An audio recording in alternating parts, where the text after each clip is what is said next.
All right, so forgive me for speaking loudly. I'm trying to do this so the folks on the camera can hear. So what we have here, this is a research site that Gary Robbins and I had worked on a number of years ago. So we became very interested in how road salt that was being applied to the sidewalks here and other surfaces around campus was interacting with the groundwater under this site. So what is behind me is actually a pervious pavement. So we're going to talk a lot about this later in the semester. But this pavement allows the water to actually pass down through the surface and get into the sublayers below.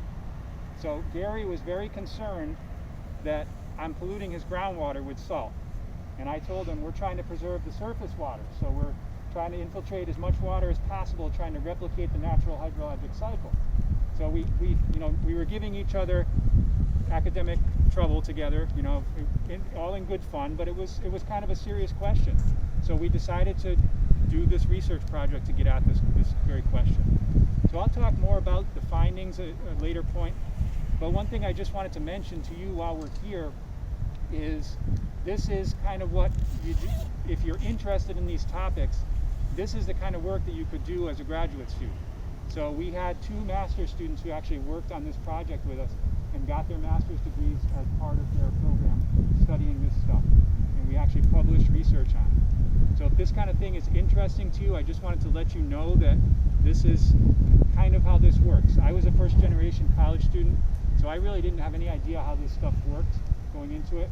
So maybe some of you are in that same situation.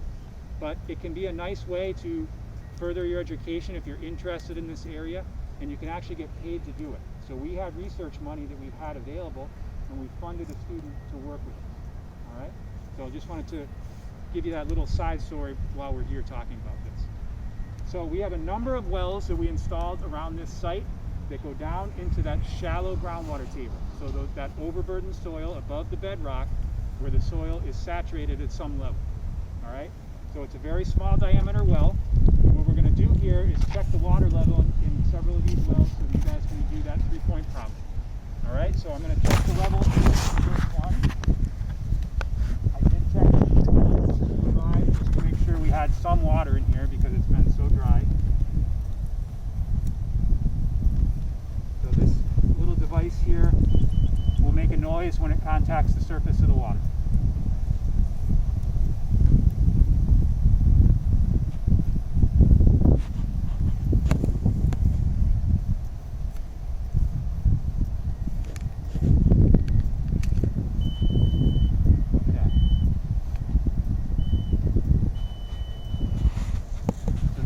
To read is that depth to water. So I have 16.60 feet. So you can write that down, or don't worry about it if you want. If you want to just watch the video after, I'll post it so you can have it available. But the depth to water at this first well, and if you're looking at the key on the assignment, this is UG1. UG1. Depth to water, 16.60 feet. 16.06 feet. 16.60. 60. You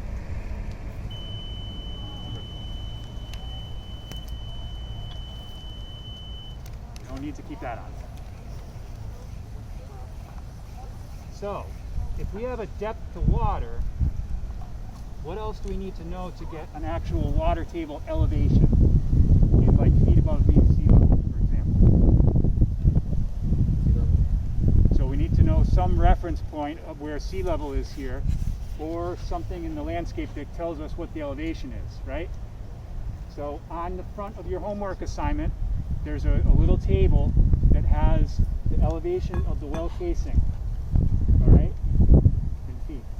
All right, so UG1, what's the value there? 16.60. No, we're talking about the value? Yeah, the well casing. Oh, 623.08. All right, so to get the actual elevation of the water table here, we would take the well casing elevation, 623 point whatever, and then we would subtract the depth to water. So minus that value that I gave you before. That would be the actual elevation of the water table. All right, so that's what we're interested in. The depth to water, we need to get that value, but it really doesn't mean anything until we put it in reference to something else that we can make consistent across all the wells we're looking at.